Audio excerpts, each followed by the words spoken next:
A passagem do profeta Isaías que nós acabamos de ler, talvez seja, dentre as referências no Antigo Testamento que antecipam o Natal, antecipam a vinda de Cristo, talvez seja uma das mais conhecidas. Mas a que se refere exatamente essa profecia de Isaías? As tribos do norte de Israel haviam sido arrasadas pela invasão dos assírios. Aquilo que acompanha as guerras havia ocorrido com eles, ou seja, escravidão, morte, pobreza, humilhação. Cerca de 20 anos depois era a vez da parte sul de Israel, mais propriamente o reino de Judá, ser também invadido e arrasado. E naquela terra arrasada, com a monarquia israelita completamente humilhada, o profeta Isaías fez a sua profecia dizendo que do trono de Davi nasceria uma criança, e que esta criança que haveria de nascer do trono de Davi seria um verdadeiro príncipe da paz. Ele estabeleceria um governo fundamentado na justiça. Ele não julgaria pela aparência das pessoas, ele não se moveria por qualquer outro interesse senão a realização da vontade de Deus na terra. Ele defenderia os pobres, ele faria verdadeiramente a justiça. Haveria uma restauração da paz na terra, e não só a paz alcançaria a sociedade, mas a paz e a harmonia alcançariam também a própria natureza, pondo fim a todo conflito no reino da natureza. A profecia de Isaías cumpriu-se em parte. Cristo veio ao mundo. Cristo veio ao mundo na plenitude dos tempos. Cristo nasceu em Belém. O povo que andava em trevas viu a grande luz vinda na pessoa de Jesus. Porém, as guerras não cessaram com o nascimento de Cristo. As guerras não terminaram.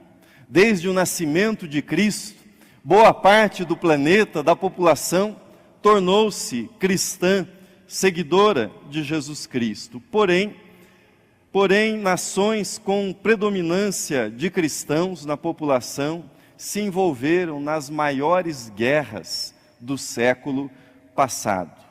Outro dia, li uma extensa matéria publicada num dos jornais do nosso país, e essa matéria mostrava que o nosso país, o Brasil, nos últimos anos tornou-se um dos maiores exportadores de armas de fogo, concorrendo ao lado dos maiores, Estados Unidos e Alemanha, na exportação de armas de fogo para regiões de conflito. Pior ainda, dizia essa matéria que a indústria bélica brasileira recebeu, na última década, financiamento pesado do BNDES. Patrocinou esta indústria para que pudesse se expandir. A guerra é a maior estupidez humana, mas é um grande negócio. Um grande negócio. No século XX, as guerras ganharam escala industrial, e no século XXI, elas ganharam uma espécie de precisão cirúrgica. Isto significa o seguinte: nós aperfeiçoamos o jeito de matar. Hoje, a guerra se parece muito com o videogame. Um soldado norte-americano de 20 e poucos anos vai a uma base em qualquer região do seu país, e daquela base ele comanda um drone que joga bombas do outro lado do mundo com uma precisão cirúrgica nos alvos. Mas eu seria injusto e seria hipócrita se falasse da guerra entre as nações e não falasse da nossa guerra interna, da nossa guerra particular. Não é segredo para ninguém que se mata mais no Brasil hoje do que em algumas zonas de guerra do mundo. A violência no Brasil é classificada como epidêmica. A situação econômica melhorou nas últimas décadas, mas a violência aumentou.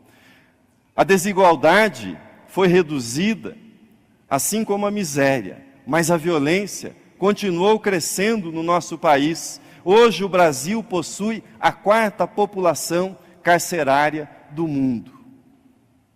Entretanto, a violência não é exclusividade das ruas, é preciso reconhecer isso. Ou seja, a violência não é algo que ocorre apenas entre desconhecidos. Um ladrão que encontra alguém, um trabalhador na rua, que é um desconhecido para ele, e comete um crime contra essa pessoa.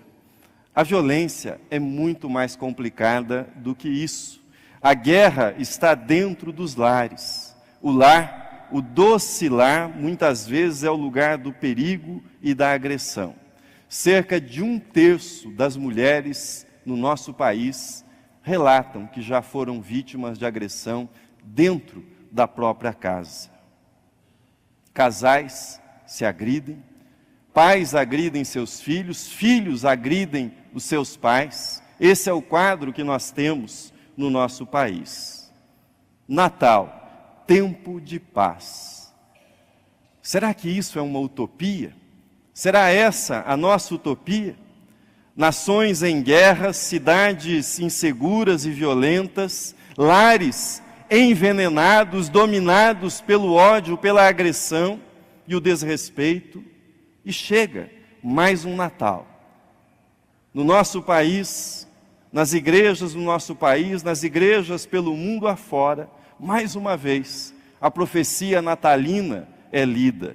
Porque um menino nos nasceu, um filho se nos deu, o governo está sobre os seus ombros e o seu nome será Maravilhoso Conselheiro, Deus Forte, Pai da Eternidade, Príncipe da Paz. Por que não há paz no mundo? Por quê? Porque nós queremos um reino de paz, mas nós continuamos rejeitando o príncipe da paz. Nós queremos um reino de paz, mas sem o príncipe da paz. Mas o reino de paz tem um nome, Jesus. É só por meio dele que esse reino pode se instalar e que ele pode ser expandido na humanidade. Uma das imagens culturais mais expressivas dessa mentalidade, ou seja, queremos a paz, vamos construir a paz, mas nós não queremos o mensageiro da paz, nós não queremos o portador da paz, nós rejeitamos o príncipe da paz. Uma das imagens mais expressivas desse tipo de mentalidade secularizada é a bela obra do pintor brasileiro Cândido Portinari. Vocês sabem que esta obra, os grandes painéis conhecidos como Guerra e Paz, esses painéis gigantescos foram doados para a ONU na década de 50, se não me engano, 1956, estão na entrada das Nações Unidas. Esses painéis agora, se não me engano, estão na Europa, estiveram no Brasil para restauração por algum tempo e agora estão percorrendo o mundo e depois devem retornar para a sede da ONU nos Estados Unidos. Um desses painéis retrata a guerra e o outro retrata a paz. No painel da guerra estão os cavaleiros do Apocalipse. Ali, naquele painel, está retratada a fome, a miséria, mães que seguram e choram os seus filhos mortos em seus braços, faces desfiguradas pelo desespero, feras estão pintadas magistralmente no painel da guerra.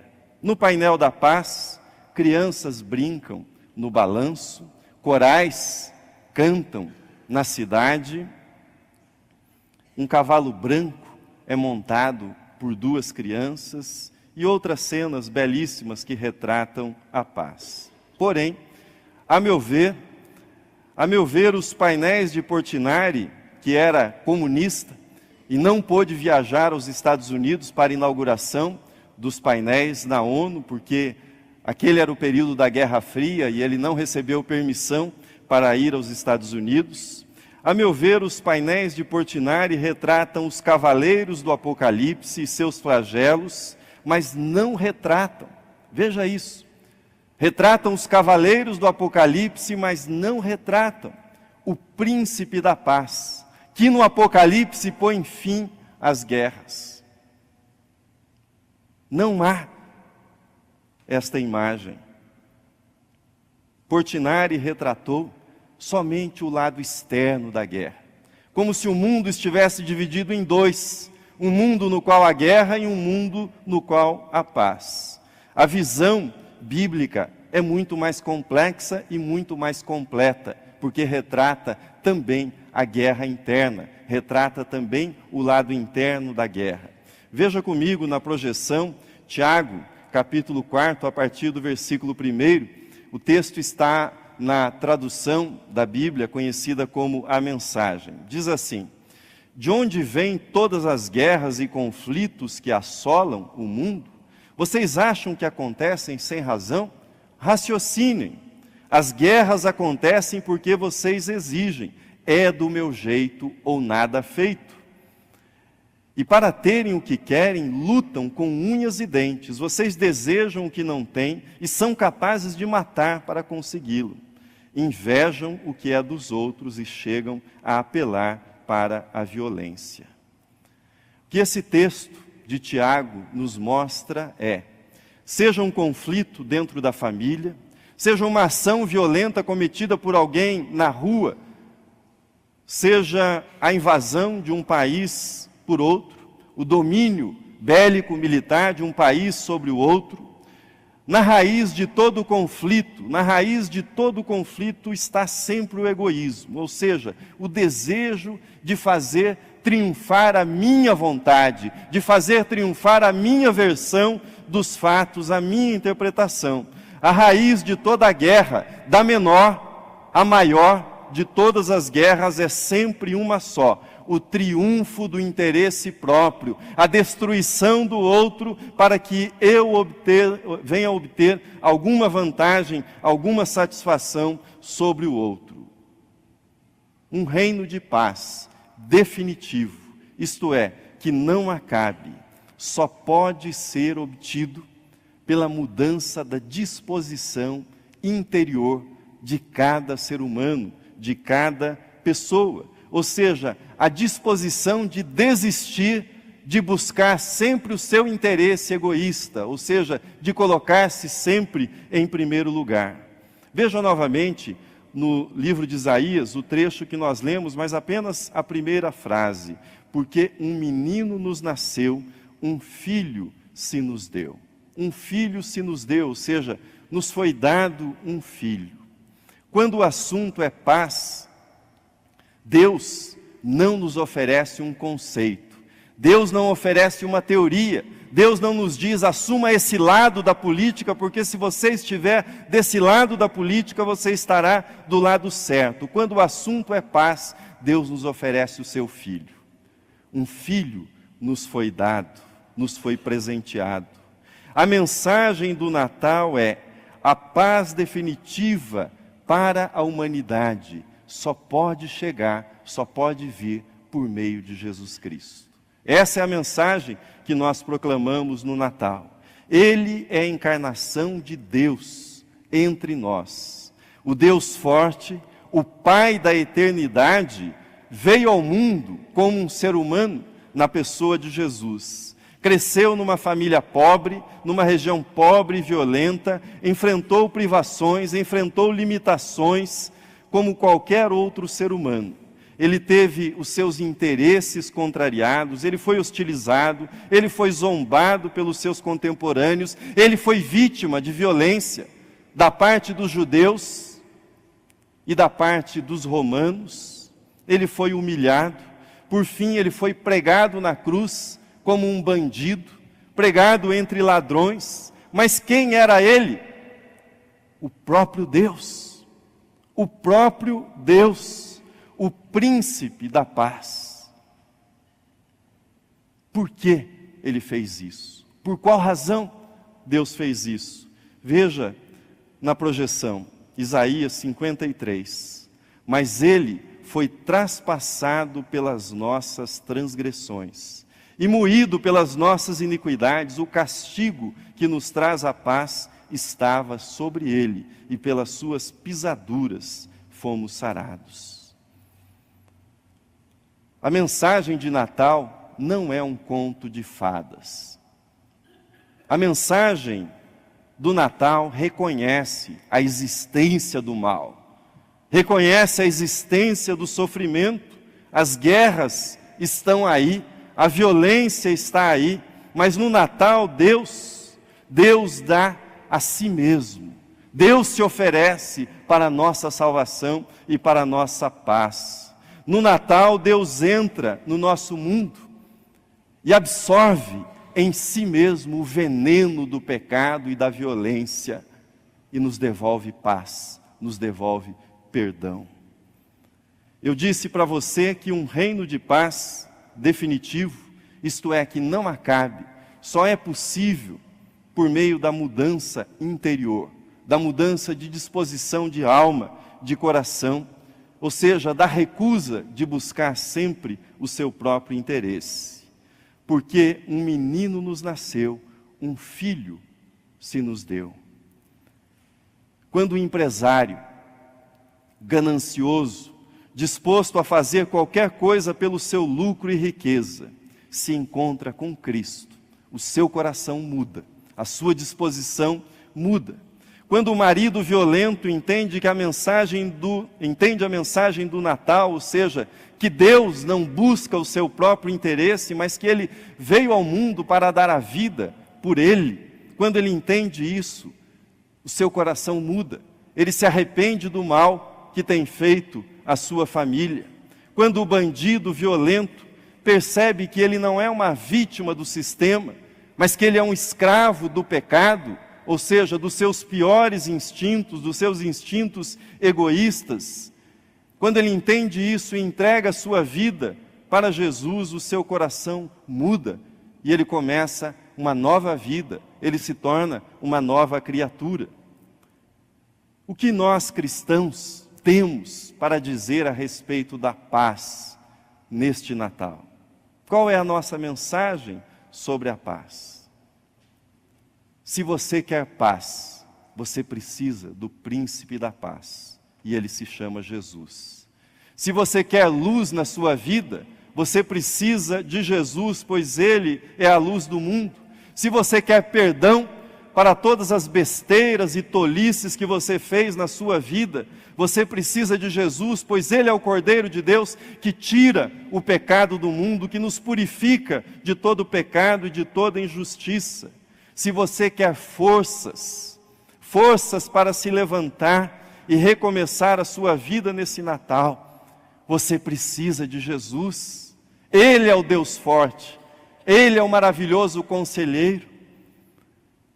Se você quer limpar a sua alma das mágoas, dos ressentimentos, você precisa entregá-la ao domínio do príncipe da paz. Ele pode fazer isso e só ele pode fazer isso por você. Termino. Na quinta-feira, eu estive com o reverendo Geraldo, pastor da nossa igreja no Valo Velho. Ele me contou que ele sofreu um assalto na sua casa, lá no Valo Velho. Ele estava chegando em casa, entrando na garagem, 2 homens encapuzados chegaram até ele, arma em punho, renderam o reverendo Geraldo, entraram na casa, estava a sua esposa Marli, e ali ficaram com a arma apontada para eles. Começaram a juntar o que havia de valor, pegaram 2 notebooks, máquina fotográfica, queriam joias, retiraram as alianças deles, e aí começaram a insistir. Onde é que está o dinheiro? Onde é que está o dinheiro? Nós queremos dinheiro. E insistiam com ele. E o Geraldo me contou, com a arma apontada para ele, a certa altura da insistência deles, ele disse o seguinte: você acredita na palavra de um pastor? E antes que o homem pudesse responder, ele prosseguiu: rapaz, você precisa se converter. Você precisa de Deus na sua vida, e disse: eu vou orar por você. Quando ele disse isso, o homem que estava com a arma apontada para a cabeça dele baixou a arma, pôs na cintura, tirou o capuz e disse: eu preciso de oração. Eu preciso de oração.